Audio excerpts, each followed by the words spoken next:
삶으로 보여주는 믿음, 삶으로 보여주는 믿음이라는 제목으로 하나님 말씀 전하겠습니다. 오늘 말씀이 바울의 고별 설교로 잘 알려진 본문입니다. 바울이 에베소 교회 장로들을 밀레도로 초청해서 예루살렘으로 가는 그 길에 잠깐 만나서 부탁하는 말씀, 또 권면의 말씀을 마지막 설교의 형태로 바울이 전하죠. 그래서 고별 설교에 보면은 꼭 필요한 내용들, 또 중요한 내용들 다 담겨 있습니다. 그래서 앞으로 3주 정도 바울의 고별 설교 시리즈로 귀한 말씀이고, 또 오늘 우리에게도 적용할 수 있는 부분이 참 많이 있습니다. 저는요, 오늘 말씀을 준비하면서 제가 결혼하고 겪었던 문화 충격이 좀 떠올랐습니다. 저희 어머니 아버지가 바쁘셨어요. 목장 일을 하다 보니까 살아있는 생물 키우는 게 얼마나 바쁩니까? 하루에 2번씩 차규를 해야 되거든요, 접소들은. 그래서 너무너무 바쁘셨죠. 그래서 부득이 가정 살림에는 시간이 없으니까 조금 소홀하셨어요. 그래서 저는 결혼하고 알았어요. 이 음식을 먹고 뚜껑을 덮어서 냉장고에 넣는다라는 것을 결혼하고 알았습니다. 저희는 뭐 그냥 먹고 접시채로 그냥 다 넣으셨거든요, 어머니가. 그래서 이 뚜껑을 덮어서 넣는 거구나 라는 것을, 그러니까 냄새가 안 나는구나 라는 것을 알았죠. 또 이 밥통에 이 주걱을 같이 안 넣는다라는 것을 결혼하고 알았어요. 저희 어머님 바쁘셔서 하고 밥통 넣고 닫으면 주걱은 항상 뜨뜻하고 시간 지나면 노랗게 변하고 그런 건 줄 알았는데, 결혼하고 그게 아니구나라는 것을 알았죠. 그만큼 바쁘셨어요. 또 한 번은 아내가 후라이팬을 바꿔야 된다는 거예요. 근데 후라이팬을 왜 바꾸나, 멀쩡한데. 근데 오래 쓰면 바꿔야 된대요. 여러분 가정은 어떠신가요? 후라이팬 오래 쓰면 바꾸시나요? 저는 어머니하고 이렇게 함께 지내면서 부모님을 통해서 경험한 것은 후라이팬은 반영구적으로 쓸 수 있는 거죠. 그걸 왜 바꾸는가. 그런데 그만큼 부모님이 열심히 또 맡겨진 일들을 감당하고, 저는 군대 있을 때 어머니가, 아버지가 바쁘셔서 한 번도 면회를 오시지 못하셨어요. 바쁘셔서. 근데 형은 또 한 번 가시더라고요, 형 때는. 여하튼 그렇게 바쁘고 성실하게 사신 부모님을 제가 기억합니다. 또 말씀을 준비하면서 아버님이 저한테 하신 말씀이 생각났는데, 아버지가 한 번은 저에게 그렇게 말씀하셨어요. 정윤교회 부임해서, 부목사로 부임해서 처음 사역했을 때인데, 저에게 담담하게 말씀하셨어요. 열심히 해라, 열심히 해라. 그래서 잘한다는 소리 들어라, 열심히 하라. 근데 제가 이 말씀을 왜 기억하냐면, 이게 뭐 목회자인 자녀에게 아버지가 할 수 있는 일상적인 말인데, 저는 이 말씀이 마음속에 깊이 와 닿았다는 것은 처음으로 아버지가 저의 목회자됨을 좀 인정했을 때, 그런 격려의 말이기 때문에 마음속에 많이 기억이 납니다. 전에는 언제든지 돌아와라, 다시 목장하면 되니까 언제든지 도와라, 그런 마음이셨는데, 아버지가 이제는 인정해주는 그 말씀을 주신 거죠. 그런데 그 말씀 후에 얼마 안 돼서 아버지께서 갑작스럽게 돌아가셨어요. 그래서 오늘 본문을 보면 유은천 아버지가 저에게 주신 말씀, 또 바울이 마지막 고별 설교를 통해서 다시 못 만날 걸 아니까 마지막 유언처럼 바울이 에베소 교회 장로들에게 주신 말씀이죠. 그런데 저도 그 아버지 말씀을 이렇게 생각해 보면은 그 열심히 하라라는 말에 모든 게 다 담겨 있던 것 같아요. 아버지의 신념이 담겨 있었습니다. 말씀드린 것처럼 저희 아버지는 너무 가난하셨어요. 그래서 월남 파월 장병이셨습니다. 저한테도 그런 거 되게 자랑스럽게 많이 말씀하셨어요. 파월 장병. 돈 벌기 위해서 이제 월남에 다녀오셨죠. 그리고 가정을 꾸리신 후에는 이 젖소 목장을 한 30년 넘게 하셨어요. 오래 하셨죠. 그러니까 그 성실함, 열심히 하면 또 인정받는다, 열심히 하면 성과가 있다, 노력한 만큼 결과가 주어진다라는 게 아버지의 신념이셨고, 그래서 저한테도 열심히 해라, 열심히 해서 잘한다는 소리 듣고 또 인정받아라 라는 그 말씀을 저에게 주신 거죠. 그런데 오늘 본문에 보면요, 바울이 그랬습니다. 바울이 하나님이 에베소에서 허락하신 그 3년의 시간 동안 정말로 열심히, 열정적으로, 힘있게 사역을 했습니다. 그런데 바울의 고별 설교에 잘 나타나 있는 바울이 얼마만큼 에베소에서 3년 동안 사역하면서 열심히 사역했는가? 바울이요, 담대하게 얘기합니다. 용감하게 얘기해요. 그 용감하다는 게 무슨 뜻이냐면, 너희들도 내가 에베소에서 온 첫날부터 3년 동안 어떻게 행했는지를 너희가 안다라고 얘기해요. 너희가 안다. 너희가 아노니라고 오늘 본문에 나오죠? 우리 17절부터 18절인데요. 같이 한번 읽겠습니다. 시작. 바울이 밀레도에서 사람을 에베소로 보내어 교회 장로들을 청하니 오매 그들에게 말하되 아시아에 들어온 첫날부터 지금까지 내가 항상 여러분 가운데서 어떻게 행하였는지 여러분도 아는 바니. 여러분, 이 말씀의 무게가 좀 다가오시나요? 내가 에베소에 들어온 그 첫날부터 여러분 중에 거하며 어떻게 행했는지를 여러분도 아는 바니. 저는 이 말의 무게를 느낍니다. 삶으로 증명된 믿음이에요. 자신 있게 얘기하기가 쉽지 않습니다. 여러분, 내가 어떻게 여러분들 가운데 행했는지를 여러분들이 다 봐서 압니다. 내 삶을 여러분들이 다 봐서 압니다라고 말하는 게 쉽지 않아요. 삶으로 믿음을 증명하고 믿는 대로 살아낸다라는 것은요, 정말 결코 쉬운 일은 아닙니다. 왜냐하면 생각하기는 싫어요. 내가 이렇게 해야겠다. 생각하기는 싫어요. 내 새해부터 이렇게 해야지. 다짐하기는, 생각하기는 어렵지 않죠. 또 말하기도 비교적 쉽습니다. 내 생각을 그냥 입으로 표현하는 것도 쉽죠. 그런데 내가 생각하고 내가 믿는 바를 내가 말한 대로 정말로 내 삶에서 손발이 움직이고 몸부림치면서 삶의 현장 가운데 사람들과의 관계 속에서 실제로 믿는 대로 살아내는 것이 참 쉽지 않죠. 그러나 바울은 오늘 말씀 제목처럼 그의 삶으로 믿음을 증명했습니다. 그래서 바울은요, 마지막 설교에 이런 강력한 파워풀한 힘이 있는 거예요. 내가 어떻게 살았는지 너희들 다 봐서 안다. 저도 이 말씀 보면서 좀 부끄러운 생각이 났어요. 학생 때, 제 청소년 때 믿음이 그래도 일찍부터 있어서 열심히 믿었지만, 학생 때는, 또 청소년 시기에는, 또 청년 시기에는 믿는 대로 내 삶이 못 따라줬었던 때가 참 많이 있었던 것 같아요.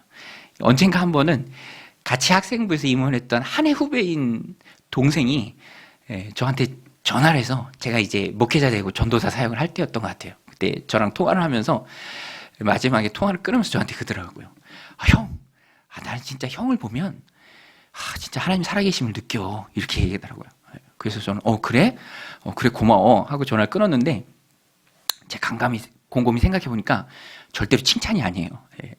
그만큼 그 친구가 기억하는 학생 시절의 저의 삶과 그 당시에 목회자의 길을 걸어가는 삶 속에서 괴리감이 있다라는 것이죠. 누구나가 다 그렇습니다. 그러나 그 시간은 조금 짧아야죠. 그 후에는 그리스도의 장성한 분량까지 조금씩 내 삶에 예수 그리스도를 닮은 모습이 있어야 하고요. 내 삶의 모습을 통해서 관계 속에서 또 공동체 안에서 나와 알고 지내는 많은 사람들에게 선한 영향력을 내 삶으로 끼칠 수 있어야 한다라는 것입니다. 특별히 믿지 않는 자들이 내 삶을 보면서 너가 믿는 그 예수님에 대한 관심을 내가 갖게 됐고, 예수님 믿는 진실한 너의 삶을 보니 나도 네가 믿는 그 예수님을 좀 믿고 싶다라는 말을 들을 수 있을 정도의 삶을 기준으로 삼고 우리가 살아가야죠. 그래서 그리스도인의 삶은 하루하루가 믿음의 선한 싸움을 싸우는 삶입니다. 전에 한번 결혼을 앞둔 청년이 결혼 인사차 와서 얘기를 하는데, 보니까 배우자 될 분이 아직 믿지는 않는 분이에요.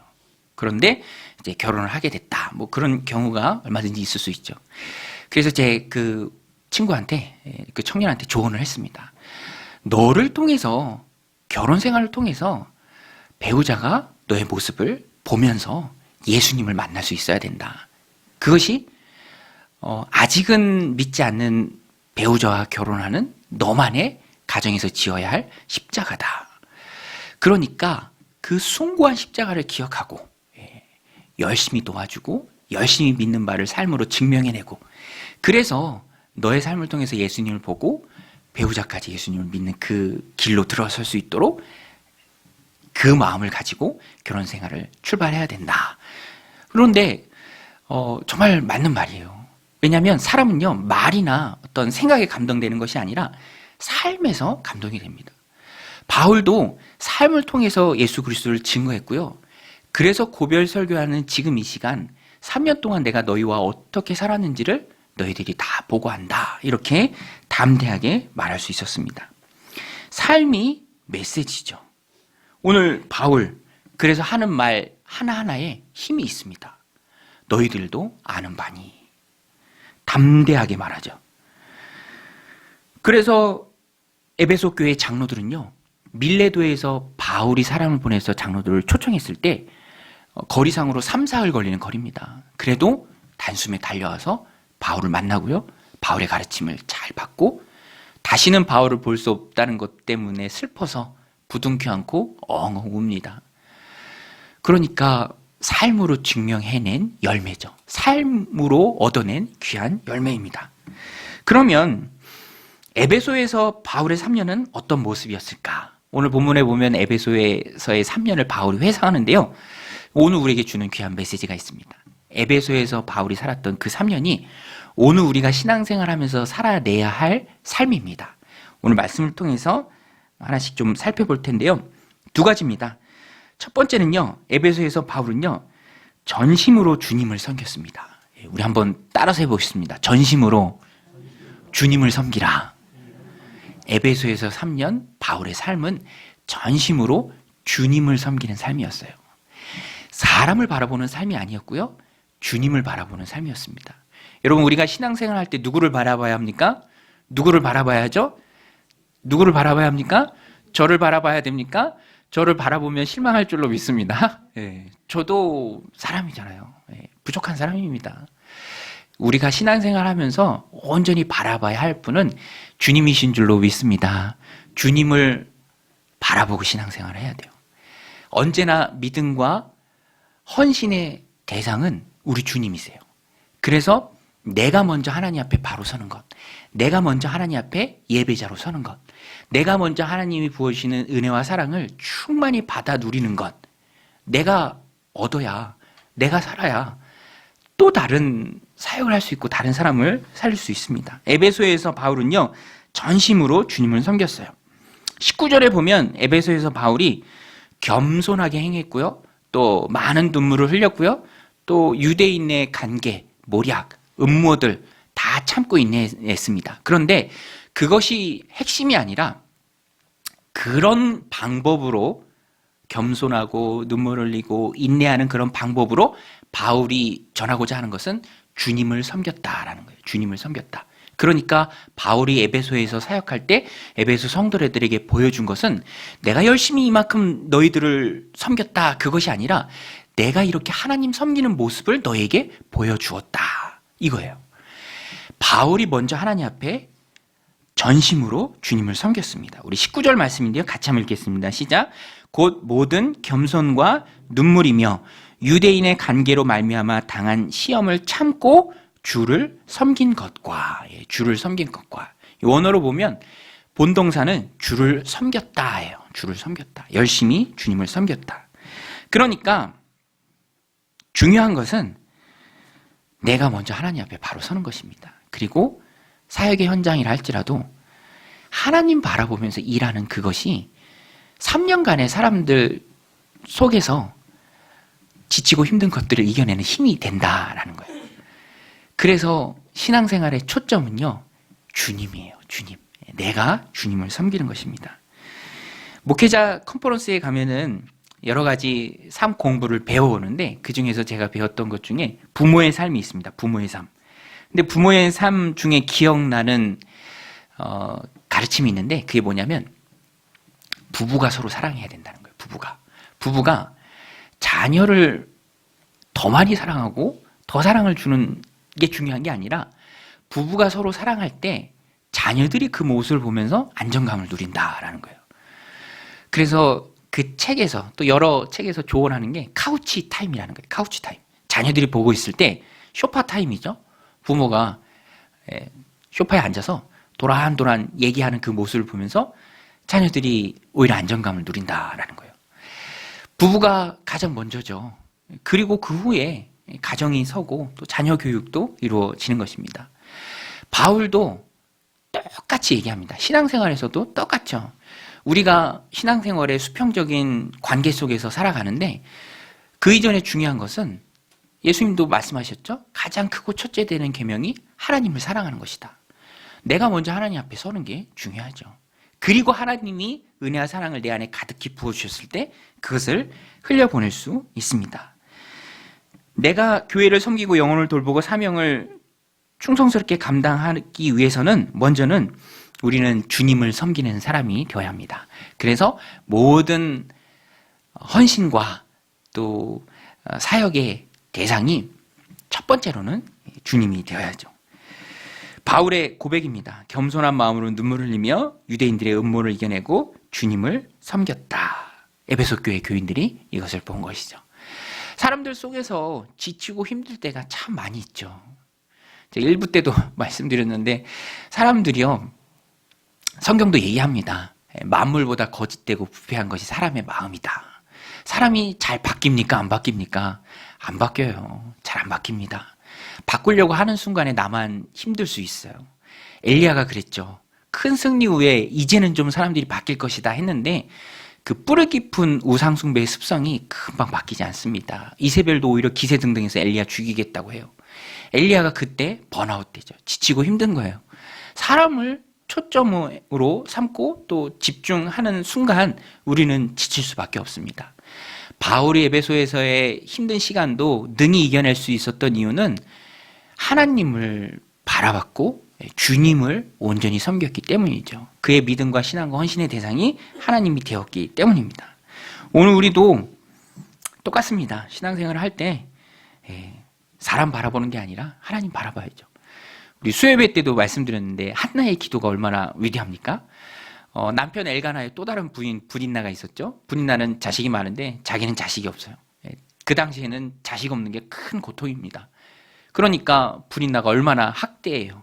조롱하고 애도 없는 게 뭘 알아.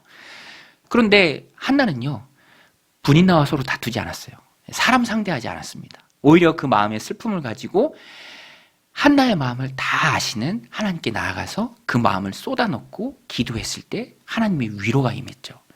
여러분, 오늘 우리도 내 마음을 다 아시는 분이 하나님이신 줄로 믿습니다. 그 하나님 앞에 나아가서 기도하면서 위로를 받고 힘을 얻는 거죠. 바울이 그랬습니다. 눈물의 대상도 하나님이었고요. 겸손의 대상도 하나님이었고요. 또 오래 참고 인내하는 그 대상도 하나님이었어요. 하나님 때문에 한다라는 거예요. 하나님 때문에 한다. 사람은 사랑의 대상이지 절대로 믿음의 대상은 아닙니다. 그러니까 한나는요, 하나님 앞에서 온전히 회복됐죠. 아들 주시면 하나님께 바치겠습니다. 서원의 기도도 드리고요. 그리고 실제로 사무엘을 얻고 하나님께 드리고 그 후에 아들 셋, 딸 둘을 더 얻었습니다. 5남매를 더 얻었죠. 사무엘을 드리고 절망 속에서 좌절하지 않고 묵묵히 기도했더니 하나님 응답도 받고 하나님 앞에 나아갔을 때 하나님이 주시는 위로와 격려죠. 그러므로 오늘 우리도 하나님 주신 믿음생활, 신앙생활 해 나갈 때 하나님 한 분만 꼭 붙들어야 합니다. 사랑하는 성도님들, 믿음생활, 신앙생활 할 때 하나님 한 분만 꼭 붙드시기를 축원드립니다. 하나님만 바라보는 거죠.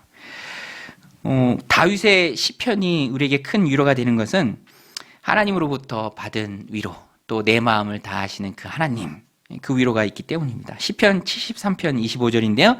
우리 같이 한번 읽겠습니다. 시작. 하늘에서는 주 외에 누가 내게 있으리요. 땅에서는 주 밖에 내가 사모할 리 없나이다. 여러분, 하나님만 우리의 마음을 다 아시는 줄로 믿습니다. 그래서 저도 기도하는 시간이 즐겁고 또 힘이 될 때가 바로 그때죠. 내 마음 다 아신 하나님께 내 마음을 다 아뢰고 기도할 때, 어차피 하나님 내 마음 다 아시니까 그 하나님께 기도할 때 또 위로와 힘이 되고 즐거움이 있다라는 것입니다. 내 마음 다 아신 하나님께 아뢰는 거죠. 내 이름 아시죠라는 찬양의 가사가 아름답습니다. 우리 이따가 또 기도할 때 함께 부를 텐데, 나를 지으신 주님 내 안에 계셔. 처음부터 내 삶을 그의 손에 있었죠. 내 이름 아시죠? 내 모든 생각도, 내 흐르는 눈물 그가 닦아주시죠. 그는 내 아버지, 나는 그의 소유. 내가 어딜 가든지 날 떠나지 않죠. 내 이름 아시죠? 내 모든 생각도, 아바라 부를 때 그가 들으시죠. 여러분, 하나님은 내 이름을 아시는 줄로 믿습니다. 예수님도 사역하실 때 하나님 앞에 기도하는 시간을 가졌고요. 바울도 에베소에서 사람들 부대끼면서 얼마나 힘든 게 많았겠습니까? 그러나 주님 바라보고 사역했기 때문에 그 힘든 시간을 다 이겨낼 수 있다라는 것입니다. 오늘이 우리 강동 정윤교회 1주년인데요. 지나고 보면 다 하나님의 은혜죠. 그리고 또 위로가 되는 것이 하나님이 함께 해주셨다. 하나님이 함께 해주셨다. 또 힘들고 어렵고 또 코로나로 인해서 고난의 시간도 참 많이 있었지만, 그럼에도 불구하고 하나님이 우리의 마음을 다 아시고 또 마음을 다 아시는 그 하나님 앞에 나아가서 마음을 쏟아놓고 기도할 때 힘 주시고 능력 주시고 용기 주셔서, 그래서 1년을 달려올 수 있었다라는 것이 오늘 우리들의 고백입니다. 오늘 우리의 인생도 마찬가지죠. 사람 보면 낙심하고요, 또 실망스러울 때가 참 많이 있습니다. 그러나 믿음의 주요 온전케 되신 예수 그리스도를 바라보면 주님께서 우리에게 힘을 주실 줄로 믿습니다. 바울은 에베소에서 주님 섬기면서 인내하면서 그 시간들을 잘 이겨냈고 승리했습니다. 오늘 우리도 믿음생활, 신앙생활 해가면서 주님만 바라보는 그 은혜가 저놈들 가운데 있으시길 바랍니다. 또 한 가지, 바울은 에베소에서 사역하는 동안에 본질에 충성했습니다.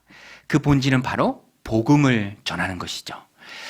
우리 한번 따라서 해볼게요. 복음에 충실하자. 이게 바로 바울이 그의 삶을 통해서 우리에게 주는 메시지입니다. 바울은요, 다른 것보다는 교회를 세워나가면서 열심히 복음을 가르쳤고요, 또 복음을 통해서 사람들이 하나님께 회개하고 예수님을 그리스도로 맞아들이도록 하는 일에 애썼습니다. 우리 20절, 21절 말씀인데요. 우리 같이 한번 읽겠습니다. 시작.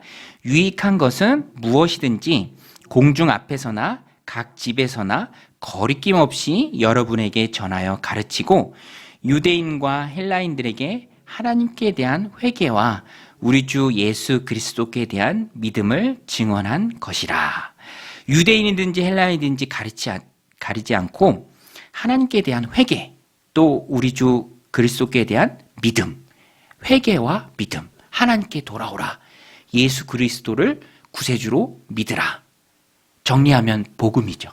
바울은요, 그래서 복음만 붙들고 에베소에서 열심히 충성했습니다. 딱 한 가지만 붙들었어요. 교회의 본질, 교회의 존재 이유. 세상에 할 것 많고 분주하고 정말로 다양한 세상을 우리가 살아가고 있지만, 그 세상 가운데서도 우리가 잊지 않고 늘 기억하고 붙들어야 될 것은, 내가 왜 그리스도인으로서 이 땅을 살아가야 하는가? 하나님이 많고 많은 사람 중에 나를 불러주셨는가? 하나님이 왜 하나님의 공동체인 교회를 세우셨는가? 교회의 존재 이유가 무엇인가? 삶의 목적을 분명히 깨닫고 그것을 힘있게 붙들고 나아가는 사람의 삶과, 그렇지 않고 흔들리면서 떠밀려서 이래저래 사는 사람하고의 결과는 정말로 큰 차이가 있죠. 바울이 에베소에서 정말로 힘있게 사역할 수 있었던 이유는, 그를 에베소에 보내주신 하나님의 뜻을 분명히 깨닫고요, 에베소에 에베소 교회를 세우신 하나님의 분명한 이유를 붙들고 있었기 때문에 가능했습니다. 그것은 오늘 우리에게도 마찬가지예요. 그래서 우리는요, 분명한 하나님의 뜻, 그리고 존재의 목적, 나의 존재 목적, 또 교회의 존재 목적을 분명히 깨닫고 있어야 합니다. 그래야 휘둘리지 않고요, 휩쓸리지 않고요, 분명하게 하나님 기뻐하시는 믿음의 길, 하나님 원하시는 길을 갈 수 있죠. 바울이 그랬습니다. 전에 그 개척한 제 친구 목사님이 한 번은 그런 얘기를 해주더라고요. 자기가 있는 지역에 목회자 연합이 있는데 어떤 분이 새롭게 교회를 시작했는데 정말로 키즈 카페처럼 잘 꾸며서 시작한다는 거예요. 프로그램도 두고 또 정비도 잘 해놓고, 그런데 자기가 이렇게 보니까 어느 기간 동안 이렇게 해모는 모습을 옆에서 이렇게 지켜보니까 거기에 쏟는 시간이 너무 많다라는 거예요. 문화적인 접근, 접촉점 참 좋은데, 취지는 좋은데 거기에 너무 많은 에너지를 쏟다 보니까 오히려 교회가 힘써야 할 전도, 또 기도, 하나님의 말씀을 증거하는 것, 또 함께 모여서 예배하는 것, 그런 부분이 좀 약화되더라. 그래서 자기가 보니까 오히려 더 힘들어지는 모습을 봤다, 이런 고백하는 것을 들었습니다. 물론 그 개인 목사님의 의견인데 저도 그 얘기를 들으면서 참 일리가 있는 얘기다라는 것을 깨달았어요. 여러분, 초대교회가 처음에 직면했던 문제가 뭐냐면 구제 교회가 에너지가 많이 쓰였을 때예요.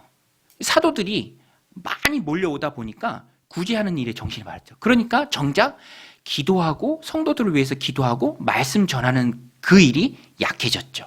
그러다 보니까 여기저기서 막 불만이 터져 나오는 거예요. 그래서 7명의 집사를 세우고 구제하는 일들은 집사님들께 맡기고 사도들은 기도하고 말씀 전하는 것에 온 힘을 쏟으니까 성경은 분명히 기록합니다. 그때부터 하나님 말씀이 흥하고 많은 사람들이 교회 안에 들어오는 거죠. 믿음으로 돌아오는 것입니다. 교회도 똑같습니다. 오늘 우리 믿음 생활도 똑같아요.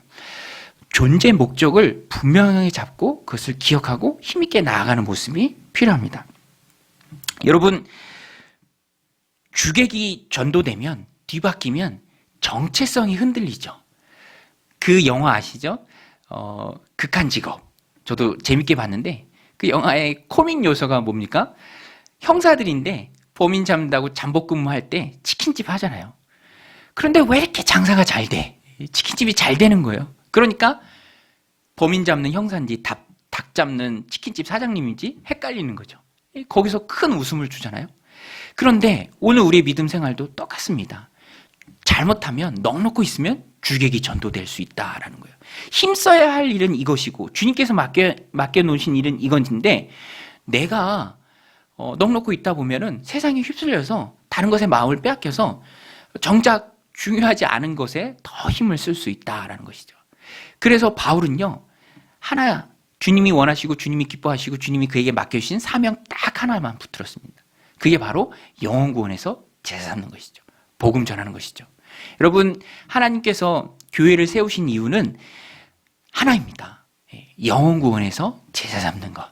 여러분, 교회는요, 하나님께로 돌아오는 믿음의 회심이 있는 곳이고요, 예수님을 구세주로 믿는 그 믿음이 일어나는 곳인 줄로 믿습니다.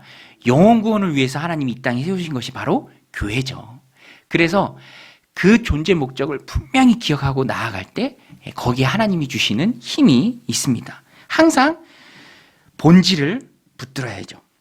교회의 존재 이유가 바로 영혼 구원에서 제자 삼는 것이죠. 교회 되는 것은 그 존재 목적을 잊지 않고 기억하고 그 일을 위해서 힘쓸 때 교회가 교회 되는 것입니다. 바울이 회상하는 에베소 사역은요, 하나예요. 복음의 본질을 붙들고 내가 두란노 서원에서든지 아니면 가정마다 있는 그 교회를 이든지 꼭 방문해서 내가 여러분들이 구원받기 유익한 것은 하나도 거리낌 없이 열심히 전했다. 그렇게 사역했다. 오늘 말씀을 우리들 삶 가운데도 적용할 수 있습니다. 우리도 세상에 우리가 해야 될 것 참 많이 있지만, 교회가 힘써야 될 게 참 많이 있지만, 그래도 하나님이 교회를 이 땅 가운데 세우신 이유는, 존재 목적은 영혼을 구원해서 지옥 갈 백성이 천국 가는 것이죠. 그 일을 위해서 하나님이 교회를 세우셨습니다. 그래서 교회는 그것을 꼭 붙들고 나가야 합니다. 회개의 역사가 일어나는 곳이고요, 또 예수님을 믿는 믿음이 일어나는 것이 바로 교회입니다. 바울은 복음의 본질을 위해 그렇게 3년 동안 에베소 교회에서 열심히 헌신했죠. 두란노 서원에서 날마다 가르쳤고요, 또 가정마다 방문해서 열심히 복음을 증거했습니다. 바울이 이런 교회의 본질을 붙들고 뛰었을 때 하나님께서 에베소 교회에 큰 부흥을 주셨죠. 오늘 우리 강동 정연교회도요, 설립 1주년을 맞았습니다. 늘 고백하는 말이고 그리스도인이라면 다 믿는 말이지만 고백할 때마다 그 말이 진리이기에 힘이 되는 말인데 모든 것이 하나님의 은혜인 줄로 믿습니다. 오늘 1주년 지난날 되돌아보면 모든 것이 하나님의 은혜죠. 그런데 중요한 것은 이런 하나님의 은혜가 지속적으로 내 삶 가운데 또 교회 공동체 가운데 머무르게 하기 위해서는 우리가 하나님 원하시는 삶을 살아야죠. 하나님 원하시는 공동체가 되어야 합니다. 본질적인 사명에 충성하는 교회가 주님이 기뻐하시는 교회죠. 다른 건 없어도, 여러분 작은 교회에 뭐가 있겠습니까? 다른 건 없어도 은과 금은 내게 없거니와 내게 있는 것으로 내게 주노니 곧 나사렛 예수 그리스도의 이름으로 일어나 걸어라 라고 베드로가 담대하게 얘기했죠. 은과 금은 없어도 그 이름 그리스도의 능력만 있으면 놀라운 기적이 일어나는 줄로 믿습니다. 현대교회가 다른 건 많이 있죠. 은과 금은 있지만 어떤 면에서는 그리스도의 이름의 능력이 부족할 때가 참 많이 있는 것을 느낍니다. 그러나 우리가 그리스도의 이름만 가지고 있으면 주님이 기뻐하시는 공동체만 된다면 또 주님이 세우신 그 목적에 부합한 공동체가 된다면 하나님께서 큰 힘을 부어주실 줄로 믿습니다. 우리 사도행전 3장 6절 말씀인데요. 우리 같이 한번 읽겠습니다. 시작. 베드로가 이르되 은과 금은 내게 없거니와 내게 있는 이것을 내게 주노니 나사렛 예수 그리스도의 이름으로 일어나 걸으라 하고 나사렛 예수 그리스도 그 이름의 능력을 가진 교회가 좋은 교회인 줄로 믿습니다. 하나예요. 하나입니다. 영혼 구원에서 제사 잡는 것. 이 교회를 세우신 그 목적에 분명하게 부합하는 삶을 사는 것. 오늘 두 가지 말씀드렸습니다. 첫 번째는 예수 그리스도 그 이름의 능력, 복음 전하는 능력, 그것을 가지고 사는 것. 또 믿음 생활, 신앙 생활 할 때 주님 한 분만 바라보고 사는 것. 우리가 그런 삶을 살았을 때 하나님께서 기뻐하시는 삶, 또 하나님께서 기뻐하시는 공동체를 이룰 줄로 믿습니다. 본질에 충성함으로 하나님 기뻐하시는 교회를 이루는 여러분들이 다 되시기를 주님 이름으로 간절히 축원드립니다. 우리 같이